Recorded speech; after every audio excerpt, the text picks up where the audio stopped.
nalungkot na ako dito. Oo, nakita niya, lumidula siya. Kaya at the end, Crowning, sabihin siya, crowning. nag-asawa siya dito at nagtayo siya ng foundation para sa mga magsasaka. Yung parang ano ba to? Is it an advocacy film or political film or No, paano? it's a story between father and son.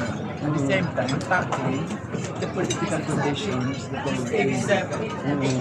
political conditions na nasuffer ng tatay niya. At nakita niya kung paano nagsuffer ang tatay. Contemporary. So na parang yung ikaw kasi napagdaanan mo yan lahat, di ba? Hindi So, Muslim, di mo lang hindi, pero ibig sabihin napagdaanan mo yung mga nakikita dito sa ating bansa. So, parang anong sa tingin mo, Direk? Parang wala pa rin nabago? Ganun pa rin?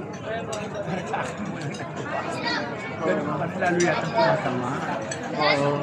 Base sa mga na-observe mo. Nakikita ko, batay sa narinig ko, batay sa napapanood ko.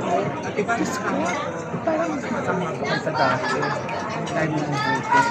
At, yung mga Pilipino, parang mas lalo nagpapalito kasi nakakalimutan nila kung hindi na nila tinitignan kung ano ang totoo. Ang binoboto nila ay mga hindi dapat umuha. Para lang sa pera. So sana ma-realize nila to. Sana ma-realize. Dito pag mapalod ang pelikula. Yeah. Oo. At the same time, nakita niyo yung story na isang anak na naghahanap ng pagmamahal.